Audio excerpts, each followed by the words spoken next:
સમાચાર નવસારીથી મળી રહ્યા છે। 2 દિવસથી શહેર પાણી થઈ ગયું છે અને 5 જેટલા વિસ્તારો પૂર્ણાના પૂરમાં ડૂબી ગયા। બેસતખાડા, હિદાયતનગર, કમેલા અને રિંગ રોડ વિસ્તારમાં પાણી ભરાયા। ધીમે ધીમે ઓસરી રહ્યું છે પૂર્ણા નદીનું પાણી। લોકોની ઘરવકરી અને દુકાનદારોના માલસામાનને નુકસાન પહોંચ્યું છે।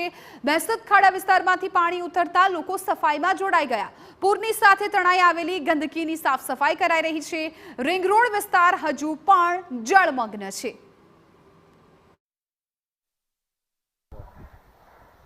પૂર્ણા નદીએ નવસારી શહેરને છેલ્લા 2 દિવસથી બાનમાં લીધું છે અને નવસારી શહેરનો 20% જેટલો વિસ્તાર પાણીમાં ગરક થઈ ગયો હતો। હાલ નદીની સપાટીમાં ઘટાડો થયો છે અને પૂર ઓસરવાની શરૂઆત થઈ છે, પરંતુ રિંગ રોડ વિસ્તારમાં હજુ પણ પાણી યથાવત છે। દ્રશ્યો બતાવીશ। આ જે વિસ્તાર છે રિંગ રોડ વિસ્તાર છે। રિંગ રોડ વિસ્તારના કમેલા વિસ્તારના દ્રશ્યો છે। આ વિસ્તારમાં હજુ પણ 2 ફૂટ જેટલા પાણી યથાવત છે। આ વિસ્તારમાં 4 ફૂટ જેટલા પાણી ભરાયા હતા, જેને લઈને આ વિસ્તારમાં રહેતા 1000થી વધુ ઘરો છે, લોકો છે, એમને સમસ્યાનો સામનો કરવો પડ્યો હતો। નવસારી શહેરના આ રિંગ રોડ વિસ્તાર છે જ્યાં સૌથી પહેલા પાણી ભરાતા હોય છે અને પાણી ભરાવાના કારણે લોકોની સમસ્યા ઊભી થતી હોય છે। ખાસ કરીને આ વિસ્તારમાંથી લોકોને સ્થળાંતરિત કરીને લોકોને અલગ અલગ જગ્યાએ રાખવામાં આવ્યા હતા અને એમને જે કંઈક સ્થળાંતરિત લોકોની વ્યવસ્થાઓ આપવાની નગરપાલિકાએ વાતો કરી હતી। શહેરના કેટલાક લોકો સાથે વાત કરીશું। આ વિસ્તારમાં શું સ્થિતિ હતી અને શું કેવી સ્થિતિ નિર્માણ થઈ હતી? આ વિસ્તારમાં શું હતું, કેટલું પાણી હતું? અહીંયા આ વિસ્તારમાં આપણે 5 થી 6 ફૂટ જેવું પાણી ભરાયું હતું।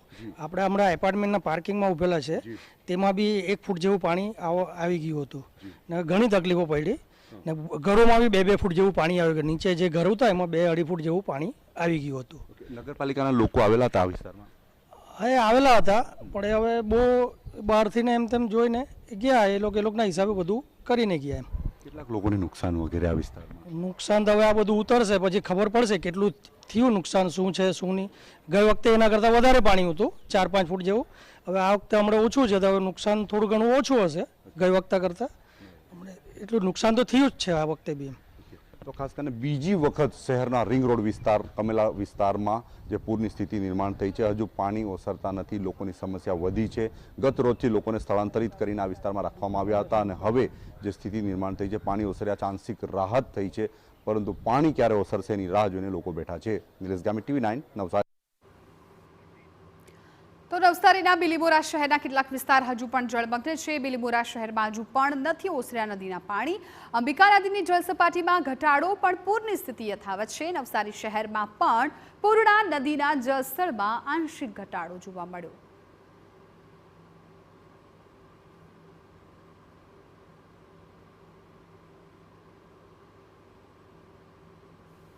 દક્ષિણ ગુજરાતમાં વરસેલી આકાશી આફત નવસારી શહેરને પૂરમાં તરબતોર કરી દીધું। દ્રશ્યો દેખાઈ રહ્યા છે, પૂર્ણા નદીના દ્રશ્યો છે। પૂર્ણા નદી ગત રોજથી ભયજનક સપાટીથી ઉપર વહી રહી છે, જેને લઈને જ્યાં જુઓ ત્યાં પાણી જ પાણીના દ્રશ્યો નિર્માણ થયા છે અને નવસારી શહેરનો 10% જેટલો વિસ્તાર હજુ પણ પાણીમાં ડૂબેલો રહ્યો છે। નવસારી શહેરમાં ગત રોજથી પૂરની શરૂઆત થઈ હતી। આજે પણ કેટલાક વિસ્તારો પાણીથી જે કંઈક તરબતર છે। નવસારી શહેર ઉપરાંત બિલીમોરા શહેરમાં પણ આ જ પ્રકારની સ્થિતિ નિર્માણ થઈ છે। અંબિકા નદીએ બિલીમોરા શહેરને બાનમાં લીધું છે। ગત રોજથી અંબિકા નદીની સપાટી જે કંઈક ભયજનક સપાટીથી 2 ફૂટ ઉપર વહી રહી હતી, થોડીક જે કંઈક સપાટી ઘટવાના કારણે આંશિક રાહત થઈ છે, પરંતુ હાલ જે સ્થિતિ નિર્માણ થઈ છે એને પગલે નવસારી શહેરના અલગ અલગ વિસ્તારોમાં હજુ પણ પાણી યથાવત છે। તદુપરાંત નવસારી અને બિલીમોરા શહેર મળીને 25000થી વધુ લોકો હજુ પણ જે પૂર પ્રભાવિત બન્યા છે। નવસારી જિલ્લાના ઉપરવાસમાં વરસાદ ઘટ્યો છે, જેને લઈને તંત્રે રાહતના શ્વાસ તો લીધા છે, પરંતુ હજુ પણ જે પાણી સ્થિર થયા છે એને લઈને તંત્ર દોડતું થયું છે અને નવસારી જિલ્લામાં કોઈ અનિચ્છનીય ઘટના ન ઘટે એને ધ્યાનમાં રાખીને તંત્ર સાવધાનીના પગલાં લઈ રહ્યું છે। નિલેશ ગામી, TV9 નવસારી।